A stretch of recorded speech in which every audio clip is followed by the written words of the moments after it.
nós aqui presentes e aqueles que estão ou irão nos assistir no momento que mais lhe agradar. Eu vou ler um bilhetinho aqui, que eu gosto de ler o bilhetinho antes de começar, porque eu acredito que ele facilite a nossa conexão com o mundo espiritual. E aqui tem um que foi o Kardec que escreveu no Livro dos Espíritos.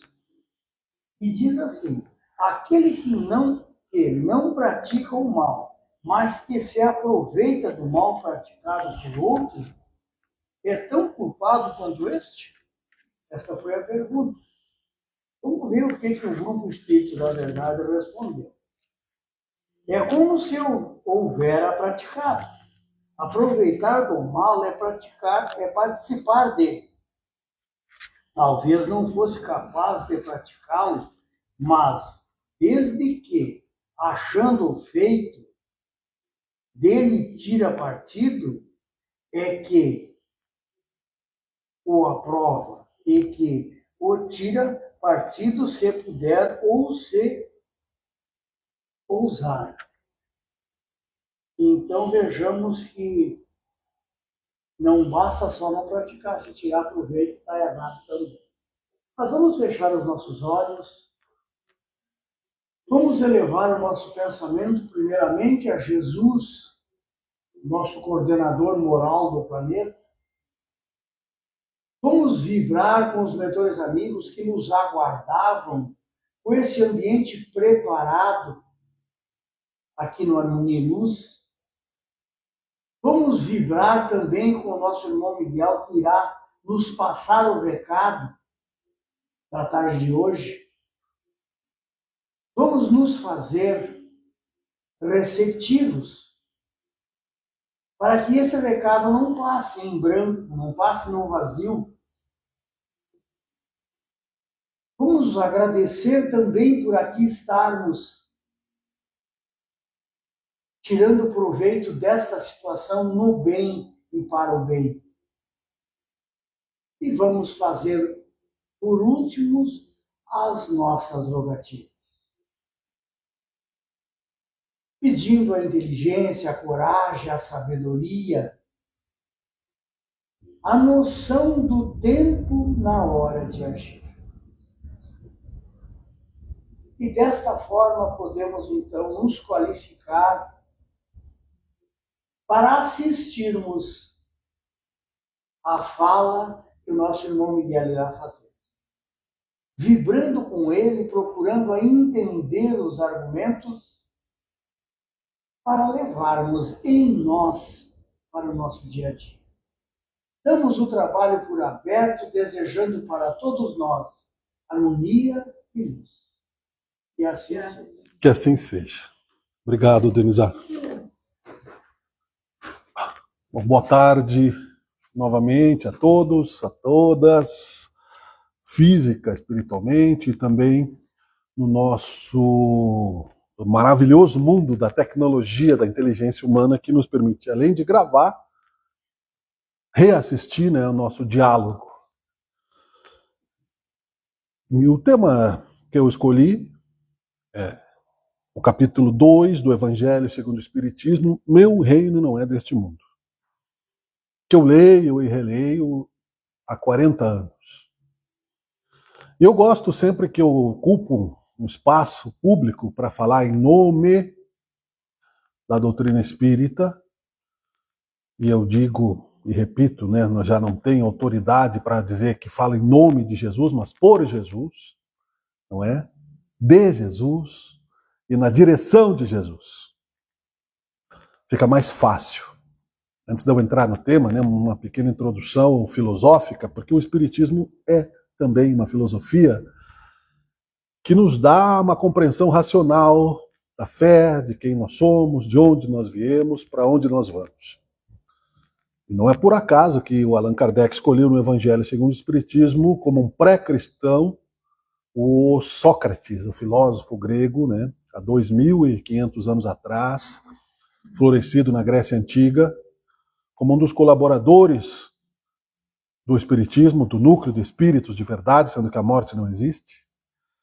E ontem, que era o dia, ou seja, na terça-feira, que era o dia dos professores, né, eu reverencio o próprio Sócrates como Jesus é mestre, né? Então a gente deixa ele fora, mas como principal professor, porque ele dizia, Sócrates, que nós deveríamos nos conhecer, estava escrito lá na cultura ateniense, mas de uma forma consciente. Quem somos, de onde viemos, para onde vamos. Outro dia eu falava de um outro trecho do Evangelho aqui, que é cuidar do corpo e do espírito, uma sugestão, e eu não falei, mas depois a gente vai repercutindo, né? E eu me lembrei que o Sócrates, quando foi condenado por um julgamento corrupto a tomar cicuta, foi assassinado, não é? Poderia ter fugido, mas não quis. Jesus também foi condenado num julgamento corrupto, para aqueles que não compreendiam. Sócrates podia ter fugido, mas ele disse que não validaria a sua verdade se fugisse, seria... E após, logo, ter tomado o veneno, né, ele disse, quando perguntado como estava, ele disse, Sócrates não habita mais este corpo, ou seja, o espírito e o corpo. Fala, Suzana. No caso, ele ficando, o homem poderia fugir, se salvar, não seria um suicídio que ele tenha ficado. É uma boa pergunta, né? E era assim que ele trabalhava, né? A pergunta. Jesus também ficou e poderia ter se salvado. E é isso que eu vou falar aqui, né? Não é por acaso a tua pergunta. Vem bem ao encontro do que nós estamos falando. Não é um suicídio porque me faz lembrar um trecho que Jesus disse, dai a César o que é de César. Né? Que ele dizia que era necessário pagar os impostos. Em uma parábola havia uma preocupação que os pescadores não conseguiam pagar os impostos. Pedro, imperfeito, estava angustiado e eles pegaram um peixe com um denário dentro, né? Para dar a César o que é de César e a Deus o que é de Deus. Então não, porque ele estaria pregando, sim, aquilo, ele estaria, na verdade, tendo fugido, né, invalidando aquilo que ele pregava, que era a liberdade de expressão, porque ele foi acusado, para a gente lembrar, não é de corromper a juventude, o que era uma mentira, uma inverdade. Mas a elite da época o julgou injustamente. Se ele tivesse fugido, ele estaria dando, né, o recibo, como a gente diz. Vale para nós também, quando a gente se vinga, né? Não quer dizer que o mal não mereça ser combatido, não quer dizer que nós não devamos apelar à justiça dos homens, nós temos a justiça de Deus, porque a gente sabe que aqui nós estamos falhos. Então é isso que eu aprendi em mim, porque se eu ainda estou aqui encarnado, né, em 2024, sofrendo as mazelas da sociedade que nós vivemos, é porque estou atrasado na santificação do espírito. Talvez não uma consciência de palavras, não é, de informação. Hoje, por exemplo, uma criança de primeira série tem mais informações e mais acesso a informações do que tinha um imperador romano na época de Jesus, pela velocidade do conhecimento.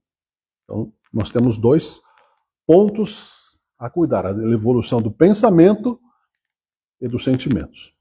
Então, se alguém me perguntar, né, se eu sou espírita, filósofo, eu digo que eu sou um filosofador espírita.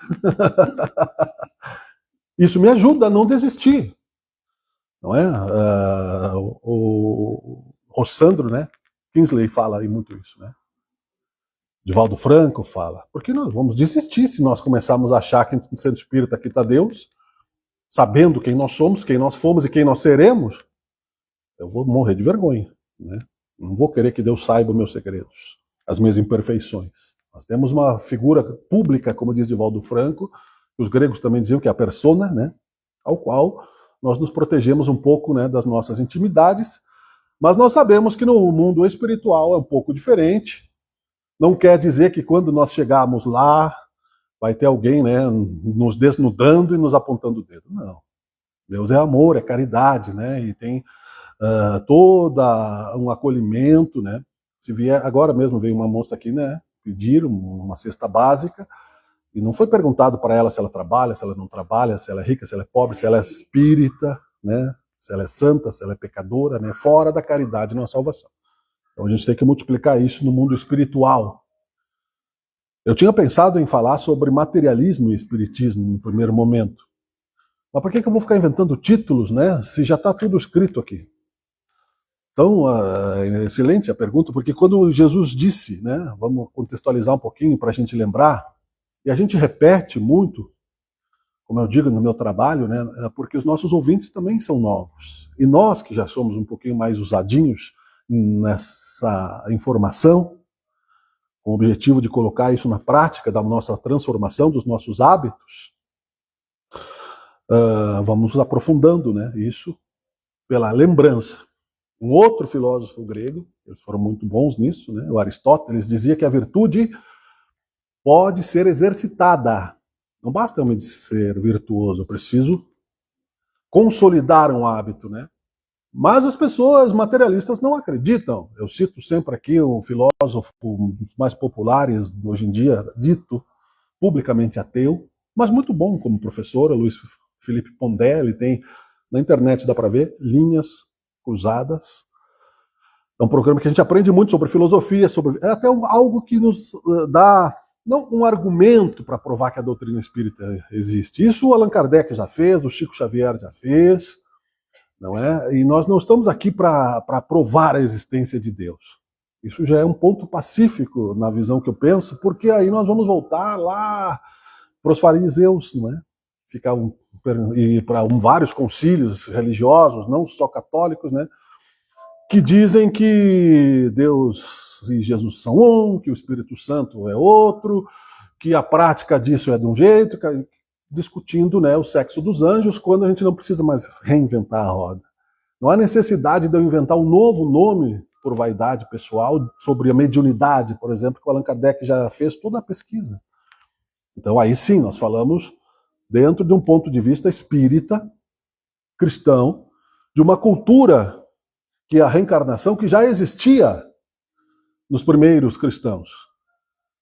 A certeza de que nós não estamos ocupando um corpo físico com limitações físicas por acaso.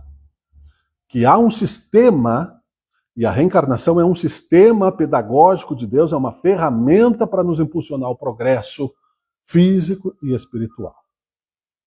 Só que nós confundimos progresso com materialismo.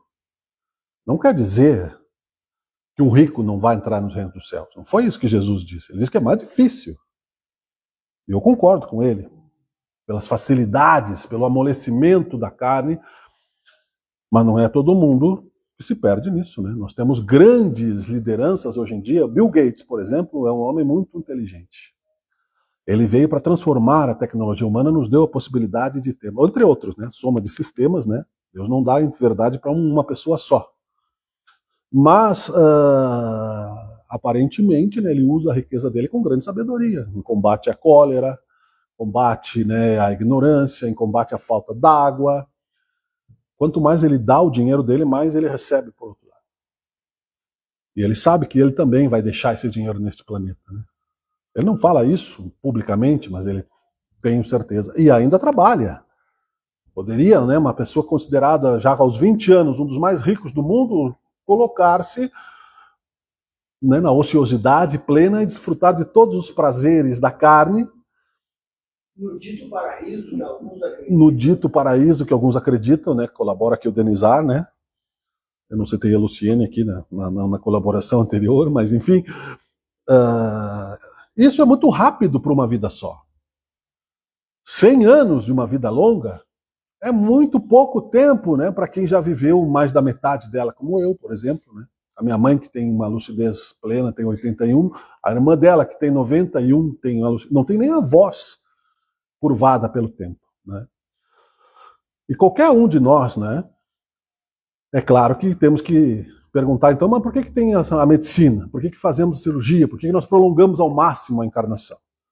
Porque a reencarnação é uma lei. Eu vou falar aqui sobre o meu reino não é deste mundo, né, já está tudo dentro, né, da nossa ideia de lembrar o que Jesus disse a Pilatos, não é, quando foi provocado a se libertar. Primeiro ele teve uma reunião particular lá com Pilatos, e Pilatos, que era um político, né, daqueles que ficam em cima do muro e que procura decidir sempre ao seu favor, sempre para garantir o seu cargo, né, sempre para garantir o seu dinheiro. Não queria decidir pela verdade, Jesus Cristo não veio provocar uma revolução pela espada, porque ele disse claramente, né, ficou consagrado, não chegou até nós por acaso, apesar de alguns recortes na história, aquela parábola de Pedro, que cortou a orelha do soldado pela espada, e Jesus, né, recuperando a saúde do soldado, disse: Pedro, guarda a tua espada, porque quem com ferro fere, com ferro será ferido. Esperava-se um libertador dos hebreus, alguns que eram subjugados pelos romanos, como a gente já falou outras vezes aqui na ideia de que os romanos eram grandes investidores mercenários. Eles contratavam uma milícia de soldados mercenários, davam autoridade romana, invadiam o território, mantinham a cultura, a religião, porque não interessava para eles isso, e cobravam impostos para garantir a segurança, para que outros não invadissem. Era o Estado, né? Criavam pedágio, davam um pouco de infraestrutura, criavam, né, dificuldade para vender facilidade. E assim se criou a riqueza do Império Romano. Se não me engano, foi Santo Agostinho, alguém na história, que disse que se mesmo sendo imperfeito e violento o Império Romano construiu belezas como Roma, né, imagina o que Deus não nos reserva, não é? E Jesus disse que não sobraria pedra sobre o Império Romano, porque Pilatos disse: se tu é o rei dos judeus, por que tu não te liberta? Cadê o teu exército? E Jesus, sabendo disso, da hipocrisia humana e da infantilidade dos nossos autoritários guerreiros, teve piedade e disse: olha, meu reino não é deste mundo, o teu poder vem do César, imperador da época, né? O meu vem de Deus. Herodes, né, não estava preocupado com outras coisas a não ser, né, o genocídio e a morte do dito libertador, com medo de perder o próprio poder. Eles mandavam matar os próprios filhos, né? Tanta era a vaidade, né? E ainda hoje estamos bastante atrasados nesse sentido de evolução moral, como disse o Denizar na oração, né? Jesus é o nosso guia moral. Intelectual também. Ele foi humilde em nos falar na linguagem compreensível da nossa época, porque como pode, né, um homem que anda sobre as águas, um homem que cura a orelha de um outro, né? Isso é cirurgia espiritual, pode acontecer, não é milagre inexplicável. Hoje em dia já se explica isso, não é? Sabendo que nós temos uma matriz espiritual, que a nossa origem não é deste mundo. A gente pode citar, por exemplo, o fato da nossa própria existência, filosoficamente falando. Agora mesmo, olhando para a vida que nós temos, um milagre de duas células que se uniram. E o Pondé falava no acaso dos ancestrais, e que a humanidade se perde, né, nesse materialismo, sem saber exatamente, não é, o que é felicidade, o que é bem-estar, o que é a diferença, não é, de dores de uns e felicidades de outros. Essas duas células, numa cápsula perfeita, num líquido perfeito, nos trouxe como corpo físico até hoje o que nós somos, saudáveis ou não, é um milagre. Se não soubéssemos, né, que a inteligência suprema de Deus, como disse muito claramente Allan Kardec, causa de todas as causas, o Criador incriado, e que sabe quem nós somos, quem nós fomos e quem nós seremos. E é por isso mesmo que temos que confiar na sua paternidade. Mesmo que sejamos filhos rebeldes, mesmo que sejamos filhos mimados, mesmo que sejamos filhos descrentes, Jesus ainda teve o cuidado de nos lembrar disso com a parábola do filho pródigo, né? Nos dando várias lições, né?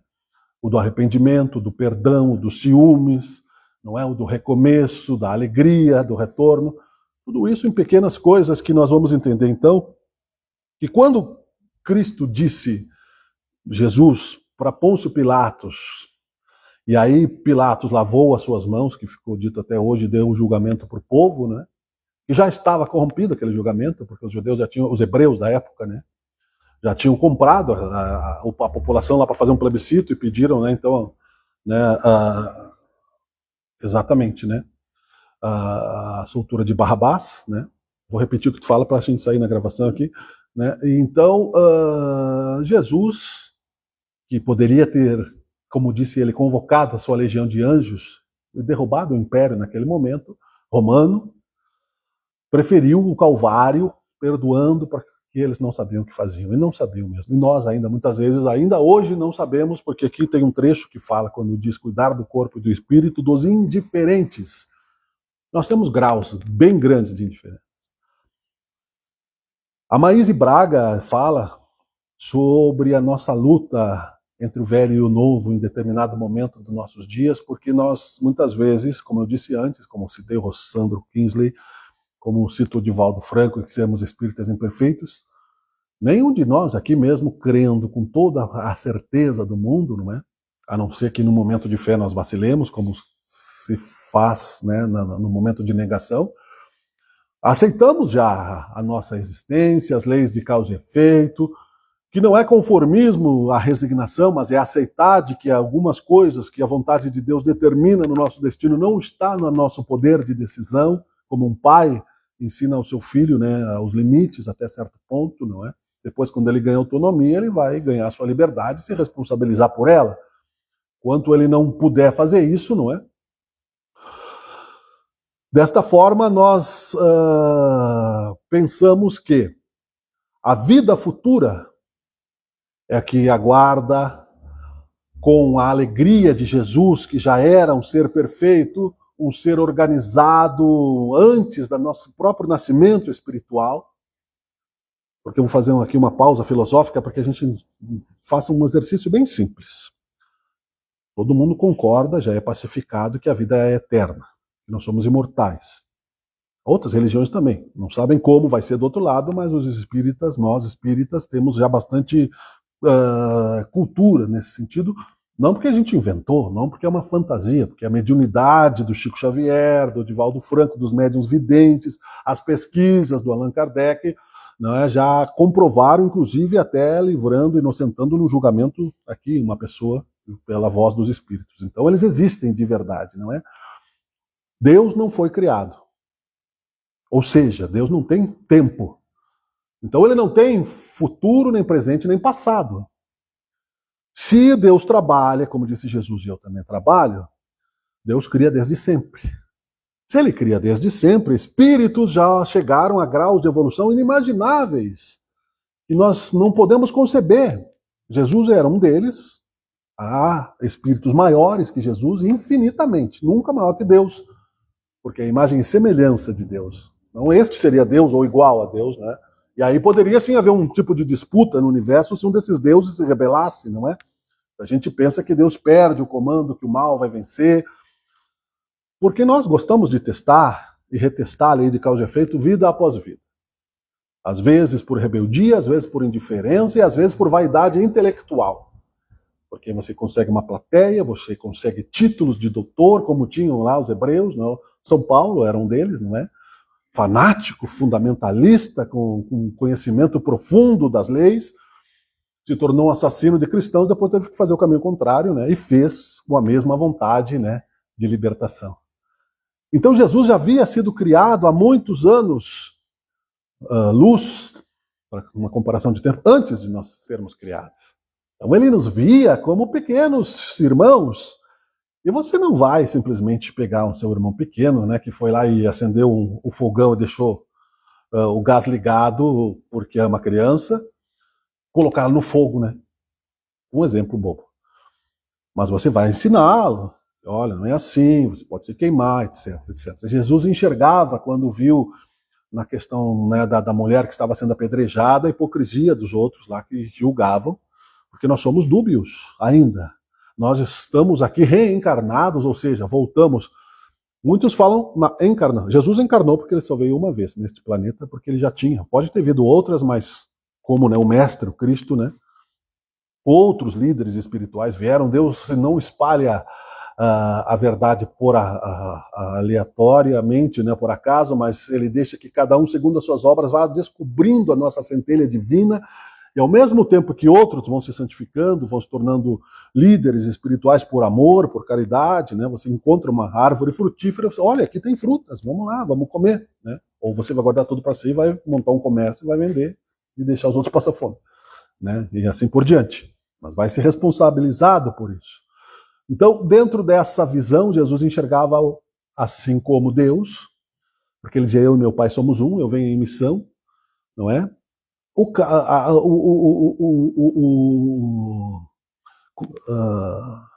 Arquivo espiritual, não é? Ele enxergava as energias de cada um de nós. E pelas energias de cada um de nós, pelo comportamento, Ele sabia. Um médico, por exemplo, que olhar no microscópio o comportamento de uma célula, ele vai saber, essa célula aqui ela vai se duplicar e vai dar uma doença. Né? Hoje em dia, eles já mudam a cor dos olhos olhando o DNA, né? Fisicamente falando. Então nós multiplicamos tudo isso ao infinito. Porque toda a inteligência e toda a bondade vem de Deus. A reencarnação é uma lei que nos torna submissos à necessidade de estarmos vivendo nesta máquina que é o corpo, até que o máximo possível que a ciência nos dá, porque quanto mais tempo, mais aproveitamento nós tivermos desta reencarnação, melhor vai ser a nossa condição no outro lado, depois nós vamos voltar. Por isso que tem uma ciência, a medicina espiritual. Porque se eu vou morrer, não é? E tu me perguntaste bem, se não seria um suicídio, né? Por que eu desisti, eu vou lá e desligo. Pronto, já vivi 55 anos, tá bom. Já tenho um crédito de 55. Não, mas eu preciso viver 105 para saber como é que é aquela velhice, né? E aquele orgulho ferido, né? Saber como é que será, depender de forças emocionais e não apenas da minha força física, porque muita gente acha, né, que não depende de ninguém, né? Eu me basto, meu cérebro me basta, né? Meu corpo me basta, meu dinheiro me basta. E tudo passa, inclusive isso. Não quer dizer que o dinheiro seja ruim, não quer dizer que um rico não possa conquistar a felicidade. Não foi isso que eu disse, já citei antes. Então, quando Jesus dizia, meu reino não é deste mundo, para concluir, por que nós achamos que o nosso é? Se nós somos seguidores dele. Nosso reino não é aqui, nós estamos acampados aqui. Tudo bem, vamos nos comparar com ciganos espirituais, vamos fazer um bom acampamento, vamos viver bem, é cuidar do corpo e do espírito, cuidar para não se comprometer mais do que já estamos na lei de causa e efeito, no mundo de provas e expiações. Caso contrário, fôssemos um pouquinho mais aplicados às leis de moral, que significa, porque os materialistas ainda discutem o que é moral hoje em dia, e os gregos já diziam. O que é moral? E os gregos sabiam a lei de causa e efeito, porque eles diziam, quem te feriu vai te curar. É causa e efeito. Mas aqui na academia, né, hoje em dia, eles querem discutir se existe a ética, os meus valores. Então cada um tem uma opinião. Eu tenho 58 livros lançados, com a minha opinião, alguém vai me ouvir. Né? Eu sou professor, eu sou famoso, né? E se verdade ou não, eu vou influenciar alguém. Né? Tudo bem. Jesus fez isso naturalmente, dizendo que cada um de nós é o nosso próprio templo e que tenhamos paciência, porque ele nos prepararia um lugar. Quer dizer, uma morada espiritual, onde vão ficar mais tempo que aqui. Uma casa mesmo, como André Luiz dormia no sofá lá numa casa, né, no nosso lar. Depois ele trabalhou, se regenerou. E nós teremos também muitas moradas na casa de Deus. Imediatamente, logo depois, eu vi um vídeo bem legal no Instagram sobre mundos espirituais, sobre hospitais no plano espiritual que nos acolhem. Seremos acolhidos quando nós sairmos do nosso corpo físico igual ao que nós estamos agora, uma cópia. As células são cópia, um dia a matriz cansa, a gente vai trocar a matriz, mas por um tempo a gente vai ficar no plano espiritual, onde é a verdadeira vida. Não seria um Deus bom se tivesse nos dado, né, a necessidade de enterrar os nossos amores no túmulo. E o nada fosse, ou o juízo final de 100 anos, né? Já que nós estamos há milhares de anos aí tentando nos levantar para mundos em regeneração, como a Terra vai se tornar, mundos felizes, mundos angelicais, e daí para frente, né? É o que nós conseguimos conceber ainda. Mas infinitamente.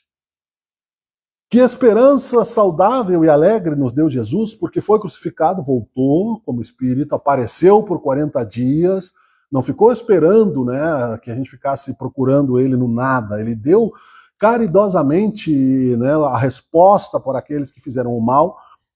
Hoje mesmo, né, seria mais fácil até no exercício filosófico fazer o contrário de que Jesus fez, que Pilatos queria que ele fizesse. Tu não é o rei, na provocação, né? Tu não é o rei dos judeus, então por que tu não guerreia?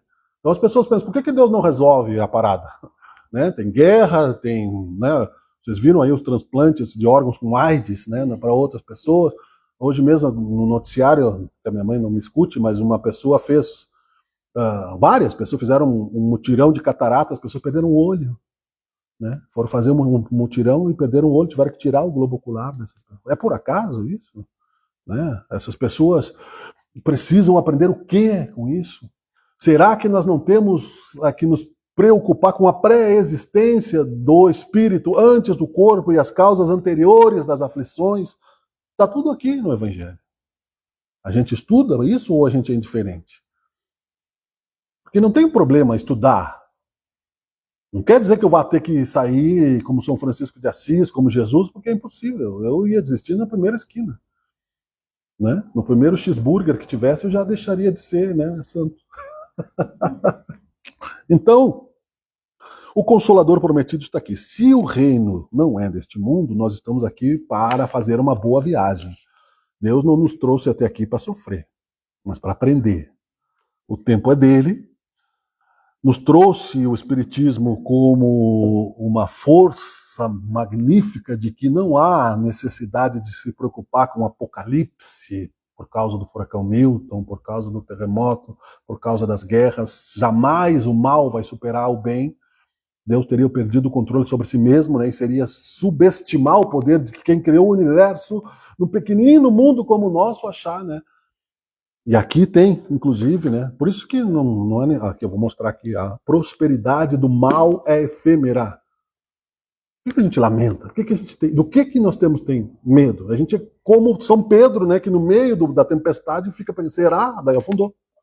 Jesus foi lá e salvou ele, tá? Vem cá que eu vou te salvar, né, meu filho? Né? Porque ele andou sobre as águas, aquela parábola toda, né? Então a fé do tamanho de um grão de mostarda em Deus. Eu estou falando sobre algo maior do que nós. Então não é em nome, né? Quando eu falo em nome de alguém, eu preciso pelo menos ter uma proximidade disso, autoridade moral para isso, né? E aí eu faria o milagre primeiramente na minha conta bancária, né? Depois no resto. Na do organizar também, tá? Então, como não vou conseguir, né? Mas se eu conseguir, eu te aviso, né? Jesus fez, mandou botar a rede para o outro lado e pegar um montão de peixe. A prosperidade também é de Deus. Deus criou o universo, não é? O Divaldo Franco dizia, também não sou o dono, mas sou o filho do dono, né? Sou herdeiro dele, né? E todos nós somos. Há espaço para todos. Deus cria desde sempre, então ele não ia criar um monte de gente num aquário pequeno. Não faz sentido, né? Se o nosso Jesus falou isso, vamos acreditar que a beleza pode nos consolar, aliviar e dar certeza de recomeço, sempre, indefinidamente, não importa, recomeçar porque, como diz ali a última palavra para concluir, que se você não gosta de viver, você vai ter que aprender a gostar, porque a vida não termina, nesse lado ou no outro. Você tem que viver e gostar de viver. Não vai ser sempre um mar de rosas, mas aprender, mesmo na dor, é prazeroso, porque a gente vai crescendo também nesse infinito que somos. Eu agradeço a oportunidade sempre de estar aqui no Harmonia e Luz. Eu desejo que nós possamos colher do plano espiritual essa inspiração que nos dá a filosofia, que nos aproximemos, não é, daquilo que ela está irradiando como sugestão, como reflexão, e que essa bênção do Espiritismo se espalhe na maneira como Deus quiser para outras pessoas e que a semeadura seja feita também de acordo com a vontade de Deus. Muito obrigado por esta oportunidade e que assim seja.